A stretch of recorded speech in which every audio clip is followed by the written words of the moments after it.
500. Ginaproblema mo bala ang mataas nga blood sugar level? Mag DTX 500 na! Ginkumpirmar sang Provincial Veterinary Office o kun PBO ang unang nga kaso sang African Swine Fever o kun ASF sa isa ka barangay sa Banwa sang Barotac, Vejo. Ini ang ginpahayag ni Provincial Veterinarian Dr. Darrell Tabuada matapos magpositibo sa ASF ang laboratory specimen nga ginkuha sa mga baboy nga napatay sang isa ka hog raiser. Suno sa iya, nag-abot ang resulta sang laboratory test sang Martes, Hunyo 30. Nahibaloan nga isa kanayon kag apat ka yubo ang napatay. Gilayon nga ginpatuman ang husto nga disposal kag disinfection sa babuyan. Ginpasiguro man ni Tabuada nga isolated lamang ang kaso kag kontrolado ang sitwasyon, samtang padayon ang monitoring sang Provincial Veterinary Office agod mapunggan ang posible nga paglapta sang ASF. Yari ang kabahin sang pahayag ni Dr. Tabuada. Last Tuesday,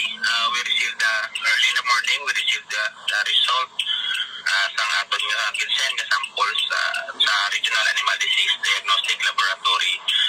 It was confirmed na may case na kita sa ASF. It is in the municipality of Barotac, Vejo. So last Tuesday, right there and then, pakatunan natin sang team and we discussed with the LCE sa aton nga mayor kung ano nga aton mga protocols, and we conducted liwat sa bisitahan natin ang area para ma-implement na natin ang aton nga may secure na natin ang aton nga protocol. Balita nagikan sa Quinto Distrito, ini si K5 Reggie Plazuela de Mayo para sa kampiyon nga balita, serbisyo publiko kag kalingawan sa Quinto Distrito. K5 News Fan.